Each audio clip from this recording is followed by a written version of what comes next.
So we're going to shift gears and we're going to start talking about two-sample testing. We've done two-sample intervals, so a lot of this is going to be the same. A few slight variations as we work through it, a few slight changes to maybe some of the conditions, but a lot of this stuff's going to look really familiar to you guys.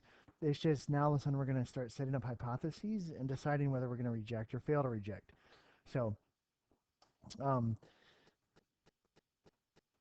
the objectives here, we want to be able to conduct a two-sample mean test. And you might also, some of these examples and some of the practice stuff we're going to do is going to remind us how to do a two-sample confidence interval, which we've done before. So the details for this two-sample mean t-test, right? You're going to end up with two groups, just like we did with the two-sample intervals. Remember, with the two-sample intervals, we look to see, is there a significant difference, aka with 0 on the interval. 0 is still going to be an important number here, and we're going to get to that in just a minute. But you think we have this mean from population 1 and a population standard deviation. And when we take a sample out of group 1, we have x bar 1 and s1 out of the sample. Same thing with group 2. Notice all of a sudden that we do have x bar 1, x bar 2, the subscripts, sigma 1, x bar 1, s1 associated with those populations. Now with the hypotheses, remember equality always goes with equality goes with null, and then you look at the alternative. So the equality equals greater than or equal to, less than or equal to, always goes with the null hypothesis, and then the alternative will always have greater than, less than, or not equal to. So in this first example, what we're going to do with this first example is just label the two populations and set up the hypotheses. So we got this comparison of two types of hot dogs. A delicious meat hot dog, pork, turkey, and chicken all mixed together. Doesn't get any better than that versus all beef. And so they go with several different brands, and they're looking at averages, right? So we're looking at a t-test or a z-test. Um, they averaged 111.7 calories for the meat and 135 for the beef.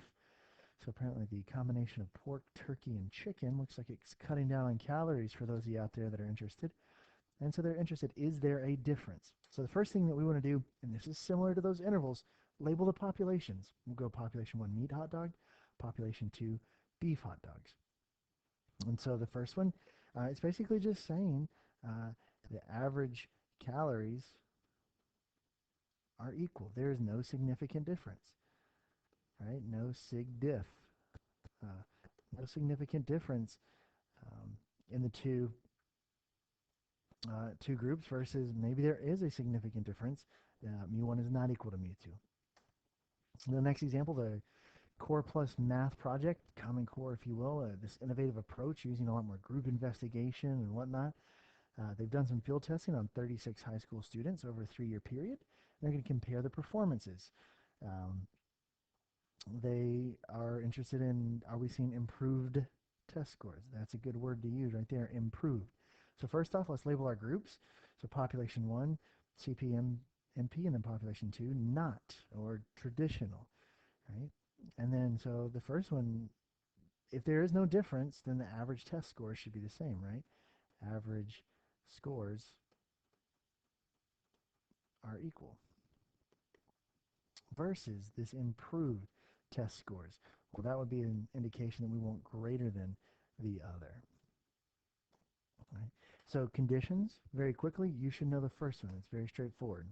The difference between one sample and two sample, we would just say each is from a random sample. So this is, if you flip over the note sheet there, the first condition that you're going to fill in, each is from a random sample. The next one, you know it as well. It's either normally distributed, or we need N1 is greater than 30, N2 is greater than 30. We just want to make sure they're both big.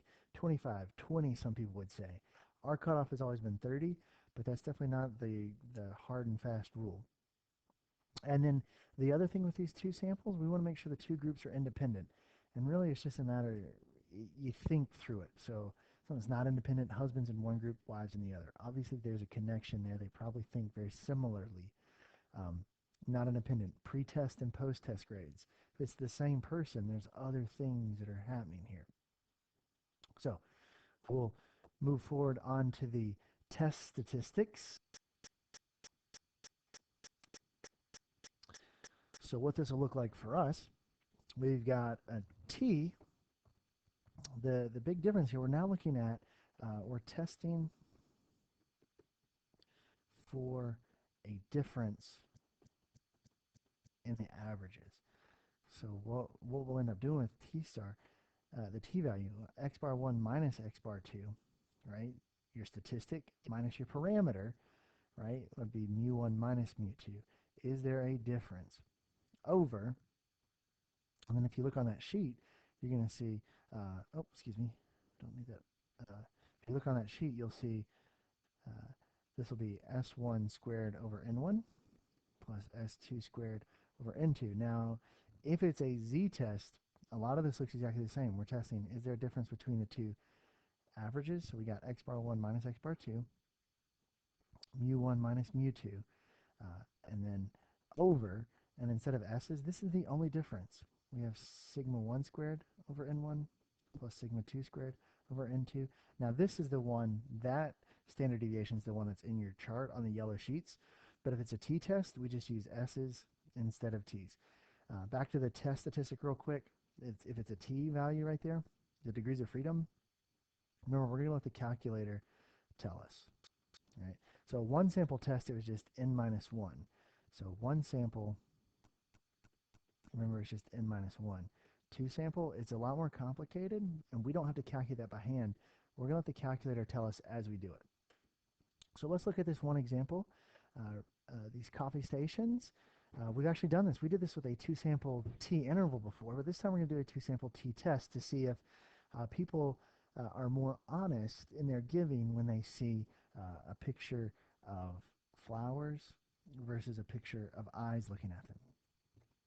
So this will be, we have S here, we don't have sigma, so this will be a two-sample t-test. Right? We'll put our spot for degrees of freedom, but we'll come back to that later. We're going to let the calculator tell us. Before we can move forward with our hypotheses, we need to figure out, so population 1, and here's a good thing to do. We can write it in here. So population 1, we'll call that eyes. Population 2, we can call it flowers.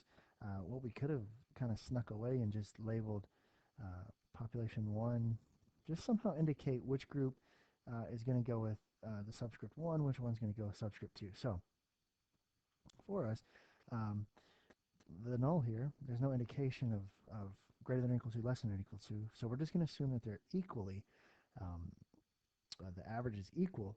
So they measure the consumption, and I'm not seeing any kind of indication that they think that one's going to be better than the other.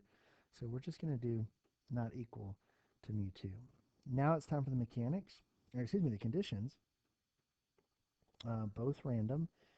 That we're actually not sure of, so we just have to assume. They're both small, which means we're going to have to think that both are normal. Again, we can't tell, so we're going to assume. And then the two groups are independent of each other.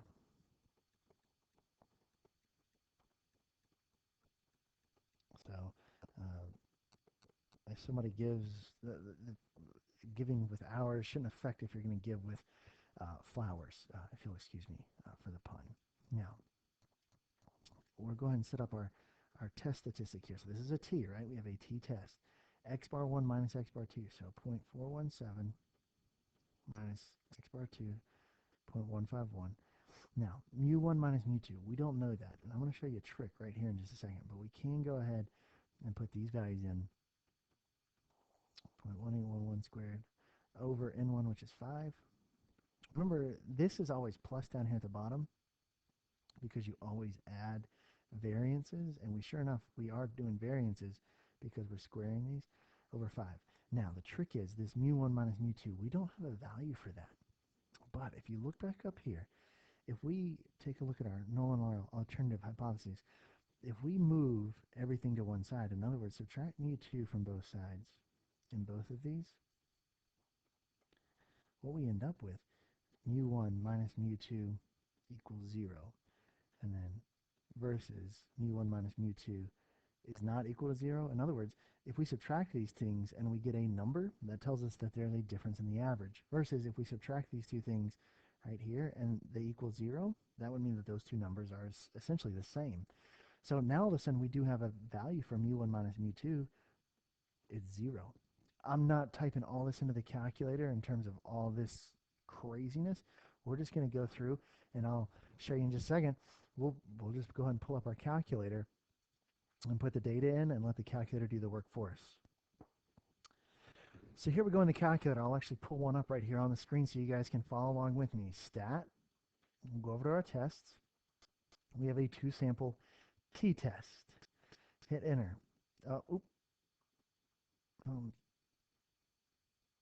Two-sample t-test. It slid down too many spots for me. So our two-sample t-test. We don't have the data. We do have the stats, though. So if you're highlighting data, go over to stats. Then we'll slide down. So x bar 1 was 0.417. The first standard deviation was 0.1811. There were 5 in the first sample. Then x bar 2 was 0.151.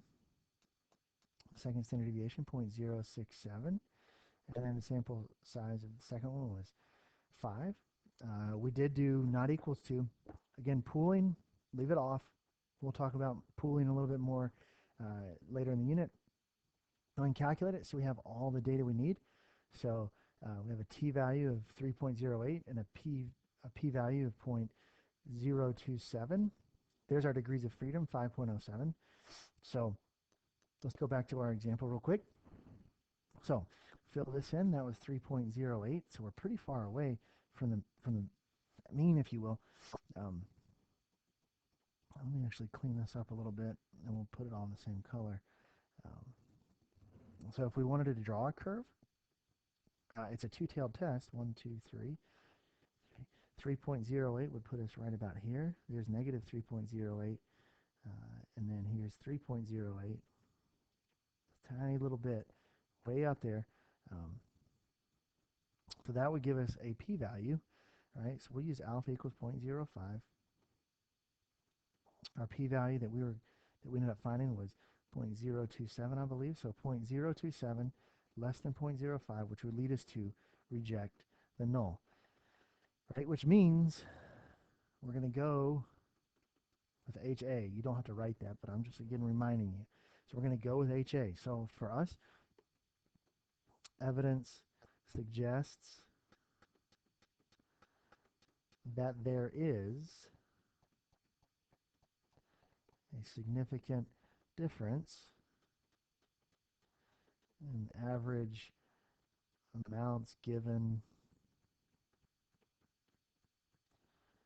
when eyes are watching versus flowers. And then we don't know, is it more, is it less? That's not what we tested for. We just tested, is there a difference? It appears there is a significant difference.